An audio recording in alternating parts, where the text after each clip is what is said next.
The night was supposed to be calm, but nothing about being a single parent ever went according to plan. Ethan Cross, a billionaire whose name was etched on magazines, stock reports, and glossy covers, had slipped quietly into a small, family-owned restaurant at the edge of the city. He wanted peace, a place far from the endless flashes of paparazzi cameras and the suffocating attention that came with his name. All he wanted was a hot meal and a few quiet moments with his infant son, Leo. But the baby had other plans.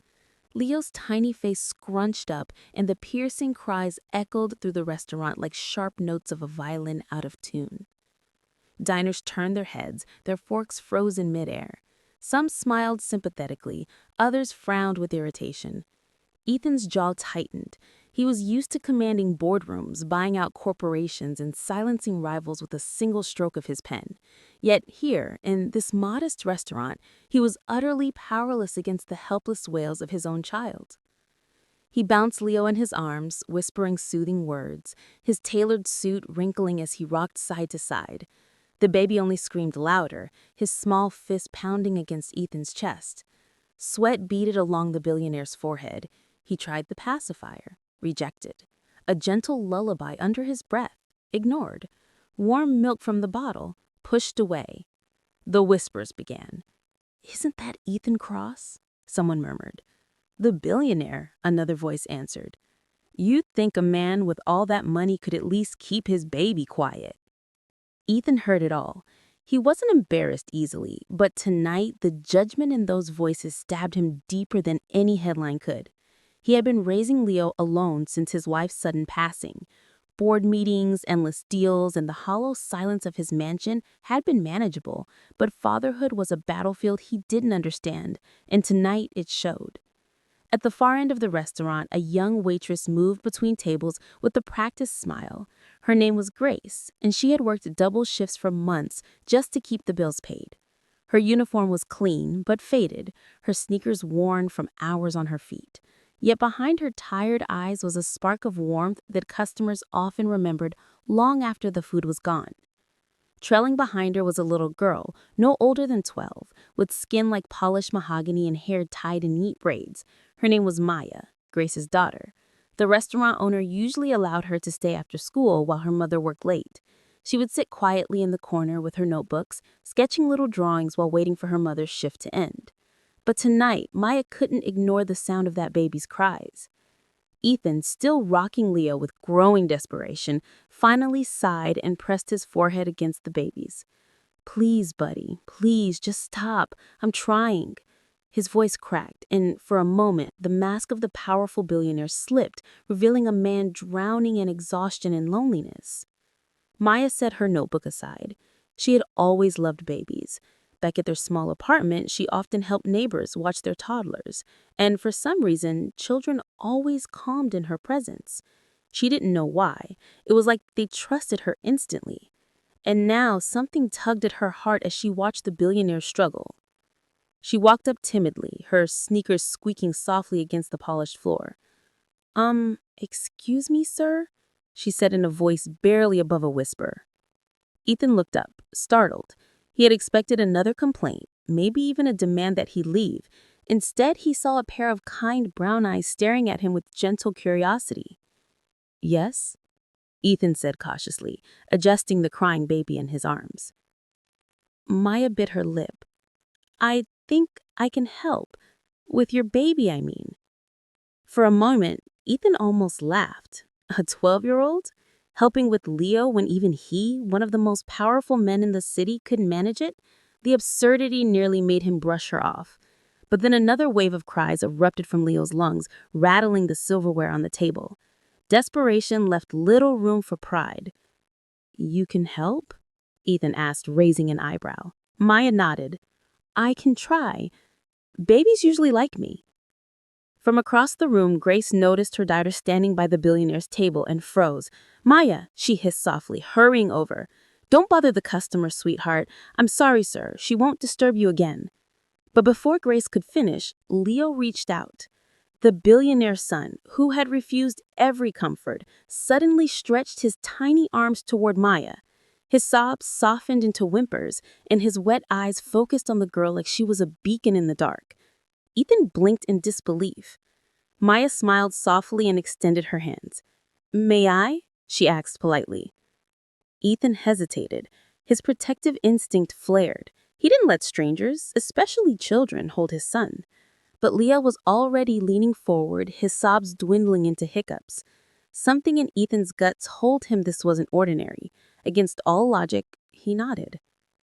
Carefully, Maya took the baby into her arms. She hummed a soft tune, one she often sung to calm her cousins back home.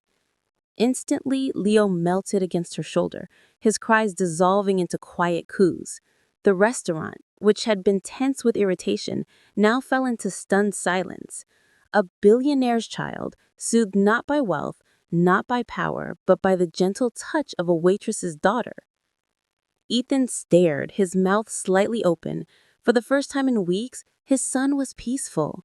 His chest tightened with an emotion he couldn't place. Gratitude, relief, and something else, something that reminded him of humanity beyond money and status. Grace stood frozen, unsure whether to pull her daughter back or thank the man for trusting her. The customers whispered again, but this time the tone was different. "Would you look at that?" She calmed him right down. "That little girl's a miracle." Ethan leaned back in his chair, running his hair through his hair as he watched Maya gently rock Leo. How did you do that?" he asked softly.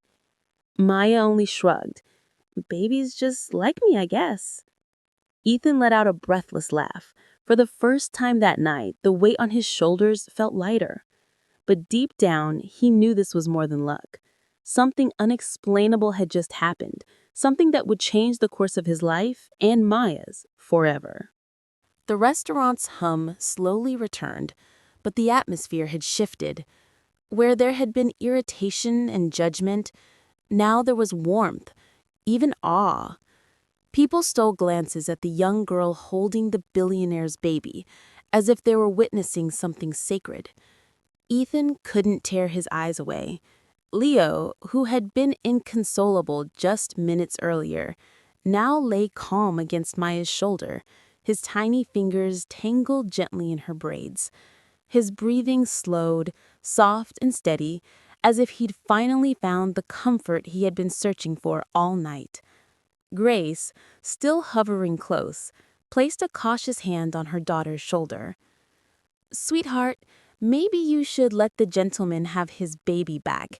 You don't want to—" But Ethan shook his head quickly. "No, please, just let her hold him a little longer." His voice, usually sharp with authority, came out almost pleading. It startled even him. Grace hesitated. She was protective of Maya, especially in a world that wasn't always kind to young black girls. She had spent years teaching her daughter to stay polite, respectful, and invisible when necessary, to avoid the cruel judgment that society sometimes carried. But here was a man of immense power and wealth asking, no, begging her daughter to stay. Grace's instincts warred with the scene before her, but one look at Maya's calm expression told her this was harmless. Ethan leaned forward, resting his elbows on the table as he studied the girl. "What's your name?" "Maya," she answered softly. "That's a beautiful name. And, Maya, I think you may have just saved my night. Maybe even more than that." She smiled shyly, rocking Leo gently as she hummed again. The tune was unfamiliar to Ethan, but it was soothing, carrying an innocence he hadn't heard in his world of constant business and pressure. Grace cleared her throat. "Mr. Cross, I really should—" "Please," interrupted Ethan, glancing at her. "Call me Ethan, and thank you for allowing her to help. I don't know what I would have done without her." Grace blinked. She hadn't expected kindness from a billionaire. In her experience, wealthy customers were often the hardest to please, demanding, impatient, sometimes cruel. Yet this man, sitting in a suit that probably cost more than she made in a year, looked at her daughter with gratitude instead of condescension. Minutes passed, and Leo drifted off to sleep in Maya's arms. Ethan exhaled deeply, his shoulders dropping as if the weight of the world had been lifted. He looked around at the curious eyes still watching them and decided to shift the focus. "Can I order something for you two?" he asked, looking at Grace. "Dinner, dessert, anything at all. My treat." Grace shook her head quickly. "That's kind of you, but no thank you, sir. We're fine." But Maya's eyes widened, betraying her hunger. She had been sketching all evening, but the faint rumble of her stomach was undeniable. Ethan noticed. "Maya," he said gently, "what's your favorite dessert?"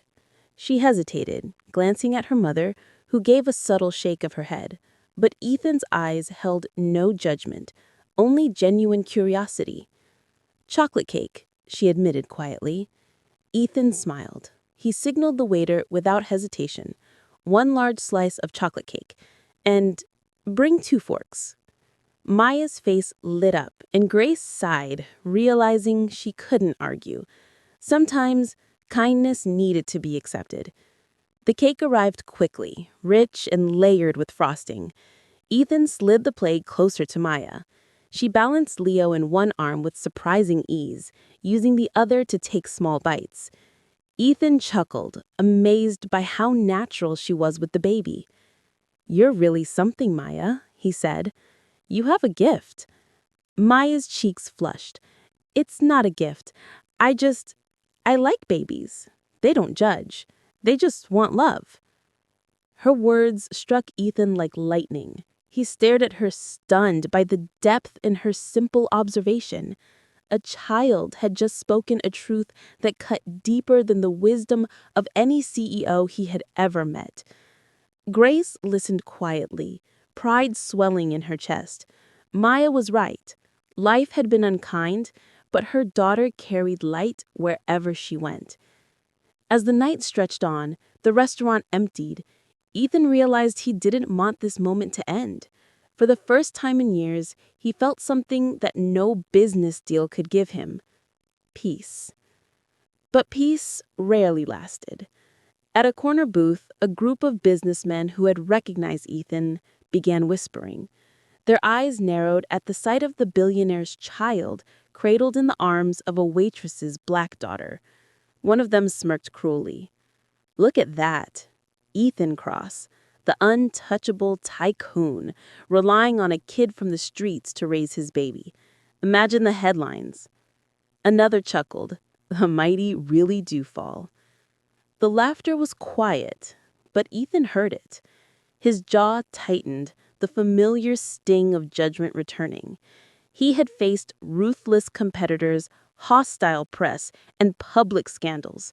But this mockery aimed at a little girl, ignited something fierce in him. He turned, his voice low but commanding.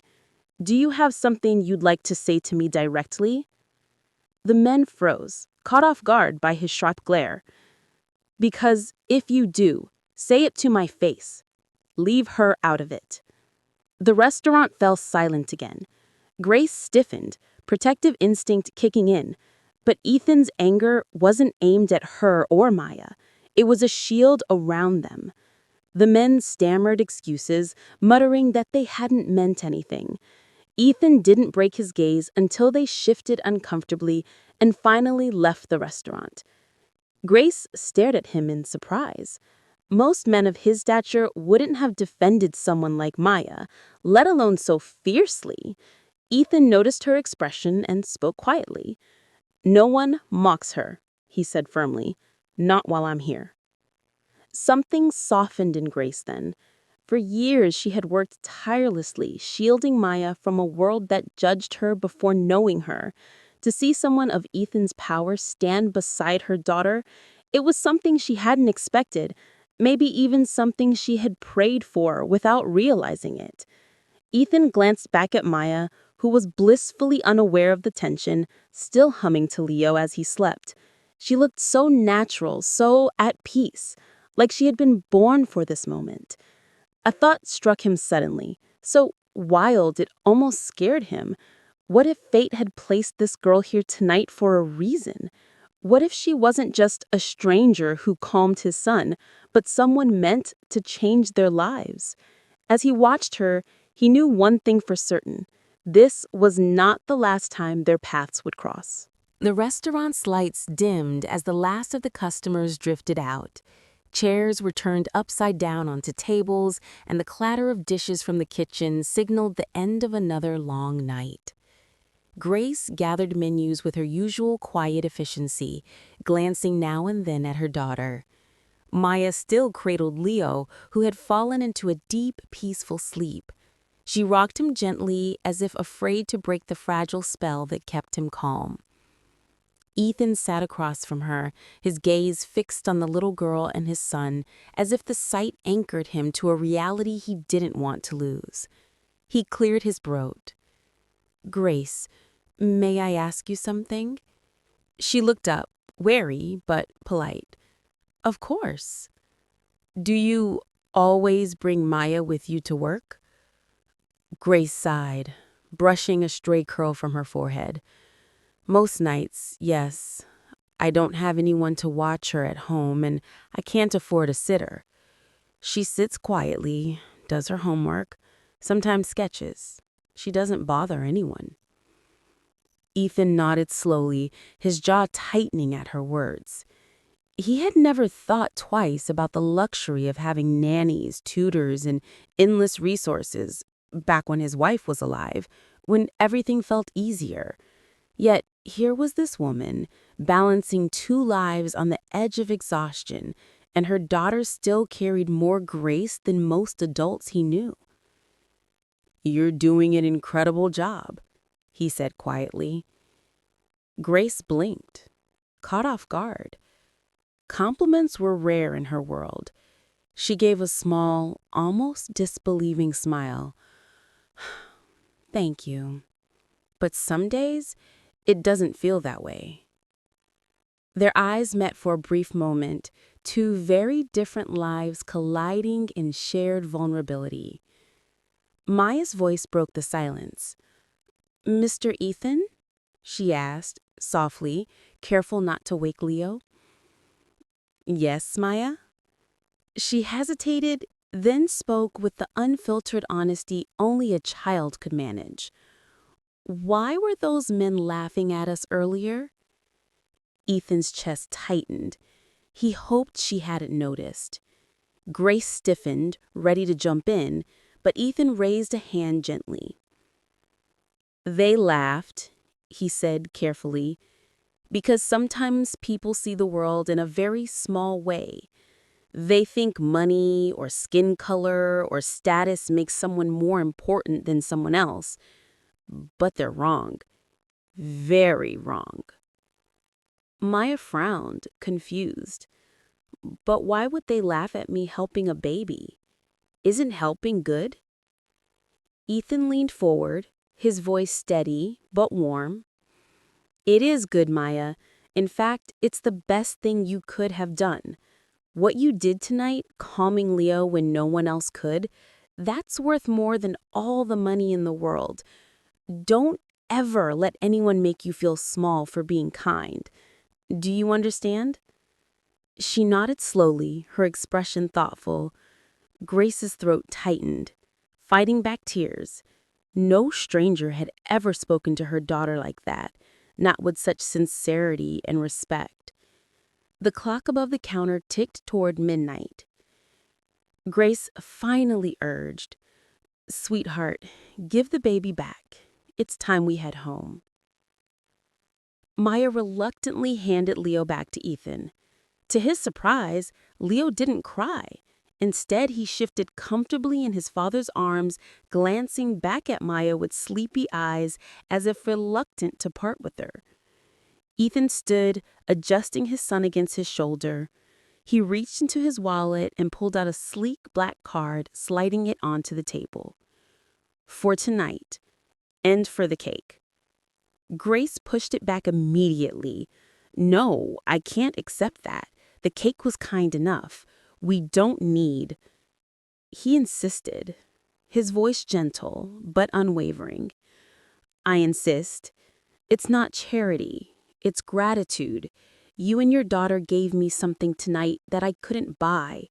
Peace, rest, a reminder that kindness still exists. Please, let me give something back." Grace hesitated, then finally allowed him to leave it on the table. As Ethan walked toward the door, Maya called out softly, "Will you come back?" He paused, turning to face her.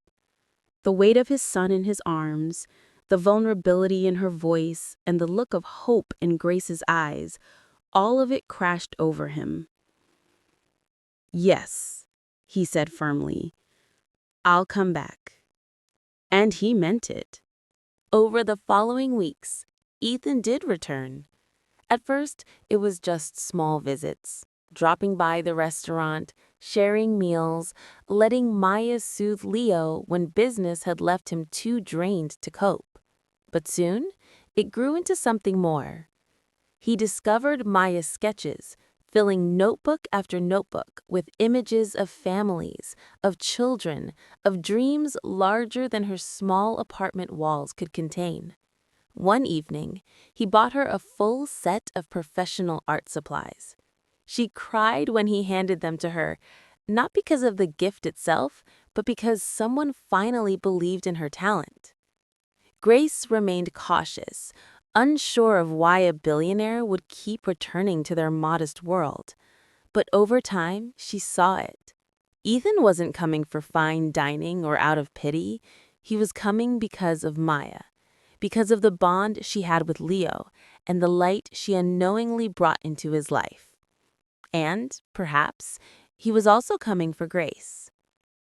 Months later, an article hit the press. Paparazzi had finally spotted the billionaire dining at the little restaurant, sitting across from a waitress and her daughter. The photographs spread quickly, sparking rumors, whispers, even ridicule from some corners of society. But when Ethan was asked at a press conference about the pictures, he didn't shy away. "Yes," he said proudly, "that's Grace and her daughter Maya. They are extraordinary people. And if anyone has a problem with me spending time with them, then they've misunderstood what true wealth is. Wealth isn't about numbers in a bank account. It's about the people who make your life richer.